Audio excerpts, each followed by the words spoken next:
flung open the window, and there she was with her jeans and a jacket and a cap, and I said, Dhruva, tea, come on, get out, fast. That's Ben Bailo.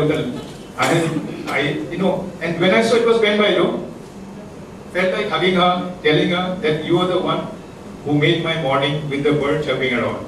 So Ben Bailo is this remarkable woman who's got that credibility, that stature, that nicety, which makes her flamboyant in a very, very wonderful way. Pratibha Bailo, I will tell you Parvati Bailo, I will tell you. মই ভয়ে লাগে কাৰণ আপুনি যদি মই অসমীয়াত বেছিকৈ কৈ আছোঁ এইটো কাৰণে মোৰ বেছি সুবিধা লাগে অসমীয়াটো আপোনাৰ লগত নিজৰ কথা all the elephants that you have in Assam are under her control. Not one. All the elephants has got some population count is around 3,000 odd. All these elephants are under her command, under her training. A courageous woman. She's become she's attained a kind of a status which is legendary now. She's no more just an average woman, a mediocre woman, like most of us. But she's got that status of a cult figure. She's a legend. Ekane Pratibha Bailo, apune moi Parvati Bailo, apni sok ma kiman nervous hoisu. Apuni mok sake haribo je ahapare Dhrubak moi pale hatide guriye hate kore. That is not your mission. Thank you. মই এতিয়া উপস্থিত আছে আমাৰ ইয়াত মাজত ৰীতা মই নাম কাহি মাতো Rita the remarkable author who wrote this বহুত লিখিছে তেখেতে কিন্তু এখন কিতাপ যিখনে মোৰ মাক গা গপাই দিছিলে সেইখনৰ নাম হ'ল মাকাম. She is also a legendary writer, a woman who has gone through many turmoils in her life. Her husband is like a brother to me, Chandramohan Patwari. We have had many days. We have had difficult days together many years back. Rita, with her gift, I have known her for the last. I met her probably in 83 or 84. I have seen her literally growing up as a social activist, as a writer, as a wonderful mother, as an equally gifted wife, or remarkable husband. Rita, I will not speak much because I've already taken up a lot of time. But thanks for being here. And thereafter we have, I think, Rosana, Hasina Karvi is not here. No, I'll go over. Hasina is not here, so I need to her too. Then thereafter to my sister, Teresa. I met Teresa under some very peculiar circumstances. She once rang me up and said, Dhruva, I'm coming over to your house. This is about 20 years back. I said, I never met her. I said, but I heard about Teresa Rahman. 20 years is too long. I'm not so. 10 years in journalism. You're getting a case. Pratibha, this is where my grey cells are not working anymore. Okay, but whatever it is, 10 years back, I was down in a drain. Our Honorable Prime Minister has now initiated a move where you are supposed to sweep your own floor, sweep the streets, etc. But many years back, there was a group in Guwahati who did this job without any publicity. And I was trying to be a show-off. I thought I'll be the leader, and I was down in the drain. Right down in the drain, among all the kind of muck that you can think of, when she lands up with her camera. And that was, I was down here and I said, hi Teresa, how are you? And she said, hi, how are you? It was that sort of a greeting. Ever since then, her and her husband, very close friends of mine, Teresa has been a very bold, brave woman. As a journalist, as a citizen, Teresa, hats off to you, the way I know you to be, a wonderful lady. So, I don't see anybody else who are here from the book, but then, reading out their names would not be as important now as introducing you to Indrani. Doesn't matter. My wife will probably be listening to this also. So I was telling my wife that this pretty lady looks very familiar. So she told me that she comes over every day to pick up her son.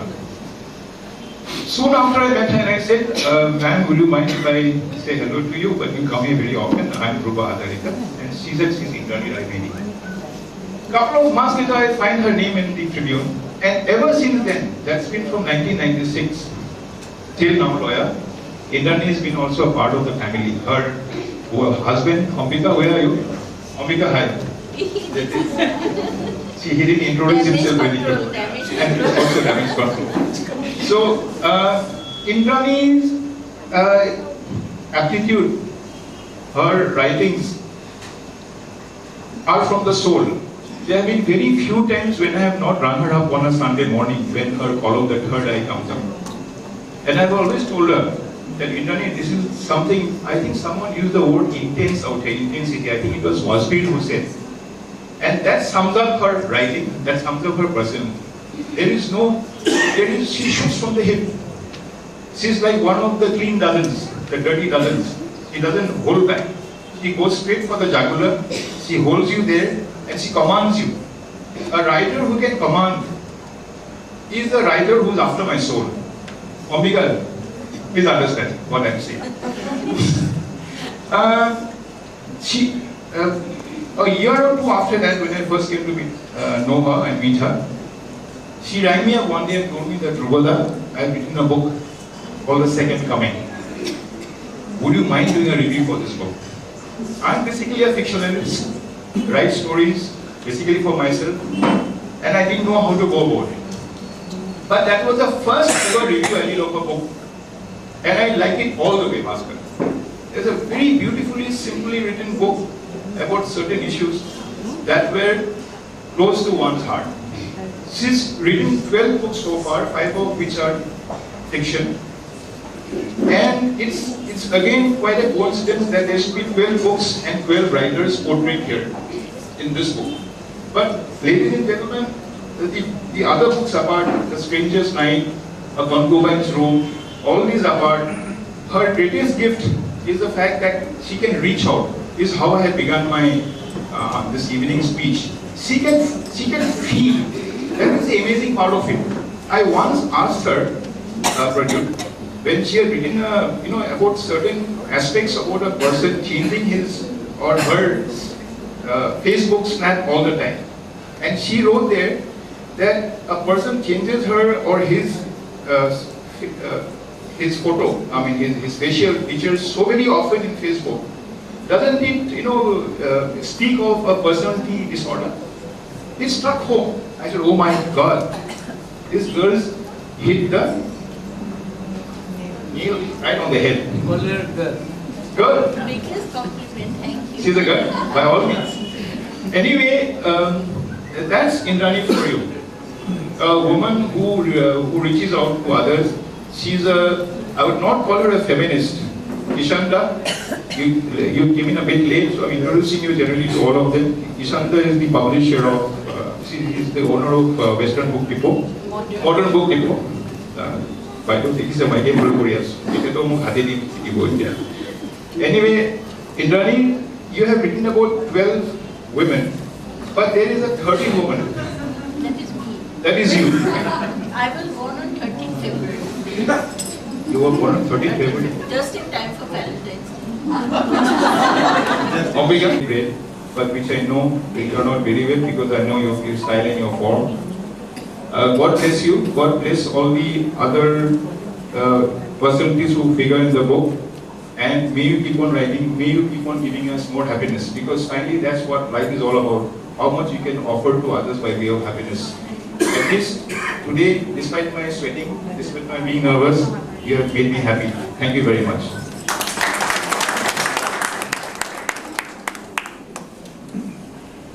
Now, since she's exceeded, as Vasmi rightly said, there's a lovely cake right lying in front of us, and I would. This evening is about the women in the book and Indrani. I would invite all of you all to come up here and have this lovely cake prepared by.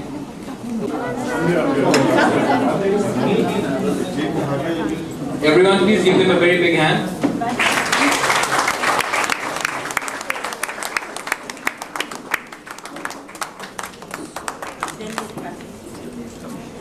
Everybody is getting a piece.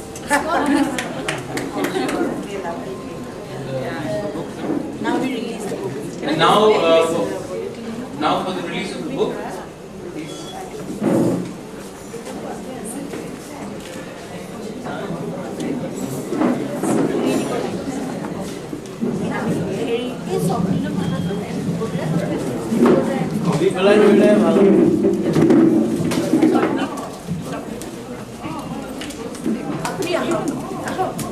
This is a kind of very democratic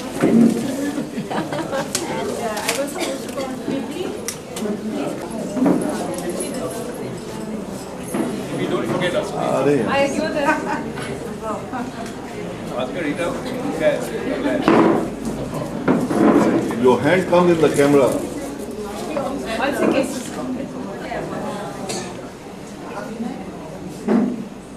You can manage your picking. Why do you count? Hey, দেখে ইমান তুমি কাটতে এরা গল দেখেছে আগত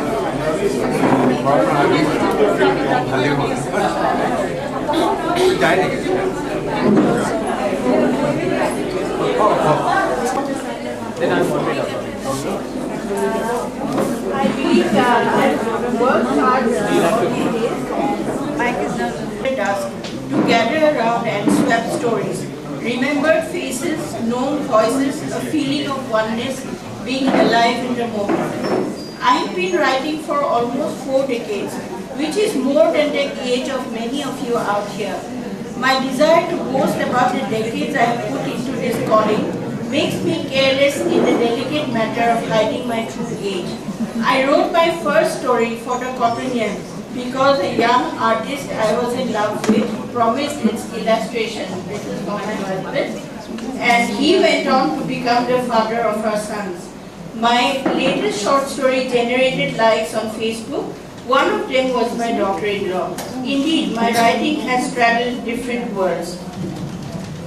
But why do we write fiction? Is it to escape reality, to interpret reality, or manipulate and distort it? Do writers nurture the illusion of being God, creating people, making things happen to them, pushing them until they teeter on the brink of madness? Then, in the 4th decade of my writing life, something changed, like the shifting of tectonic plates deep inside the bowels of the earth. I began to look back at my life, the life that had seen the events unfolding in this part of the country.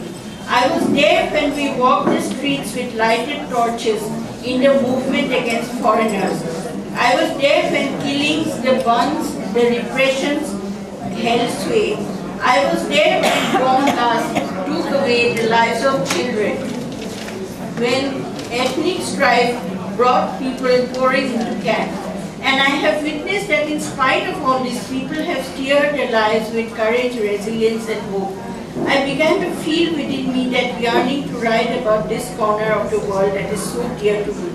25 years of journalism brought me into contact with remarkable people, people who were passionate about causes greater than themselves, who heard the call of destiny and were not afraid to walk alone.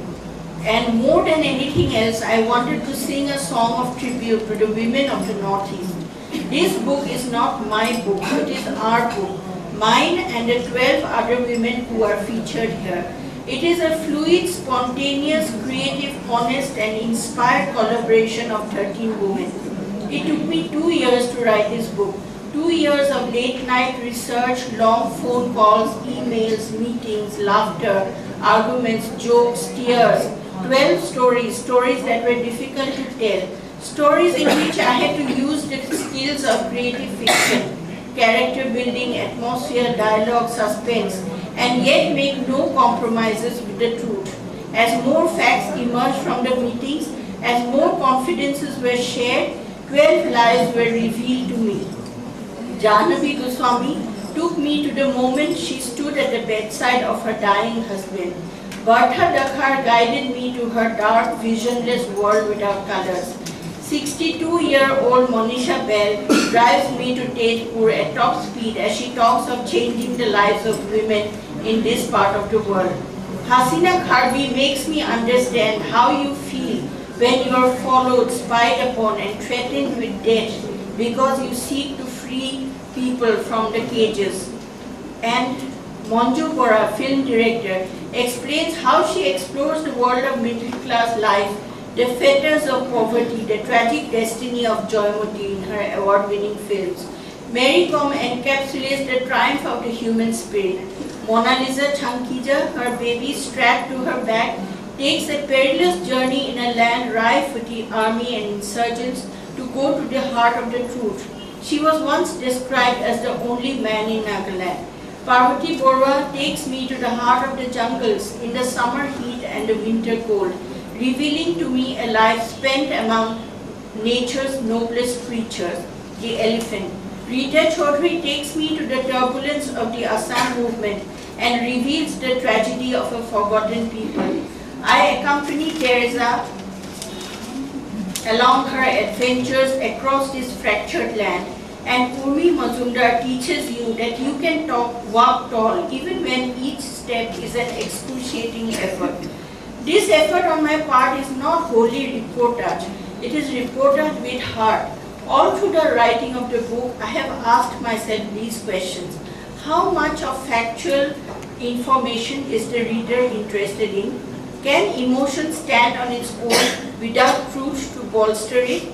Is the reader looking for a rollicking good story, or is he or she in search of inspiring role models? Will the book interest, or better still excite the curiosity of the reader in mainstream India? Will a young Northeast student present this book to his friends elsewhere so that they know where she comes from? I do not have the answers. The answers must come from you. I thank all the 12 women who have been partners in this project.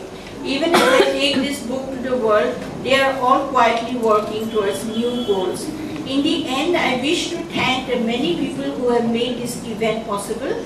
My heartfelt gratitude to Teresa Rahman, who is one of the women featured here. She has seen the book grow and has contributed with inputs, editorial advice, and sisterly nagging. My gratitude to the members of the Northeast Writers Forum, of which I was the Vice President, the Northeast Writers Forum family of Dhiren Belbarua, Arup Datta, Dhruva Hazarika, Mitra Fukan, Surajit Borwa, Shrutimala Dwara, Sapnil Bharali, Tinet Atifah Masood. A big thank you to the media present here. My gratitude to my family, Dr. Indu Mohan Das, Maya Das, Ranjima, D.P. Nath and Pratima Nath, Preeti Das, my cousin, my parents who could not be here today, but Deva Prasad Majumdar and Anjana Majumdar have raised me to dream big. And finally, I thank J.K. Pujari for helping the book grow, and for Ranjan Enkikot who designed this beautiful poster. And I thank MS Zoe, the management and staff of Brown Bean Cafe. They say stories are the connective tissue of the human race. At the heart of every issue is a human element that leads to the three most beautiful words in the English language. What happens next? Ladies and gentlemen, I invite you to find out.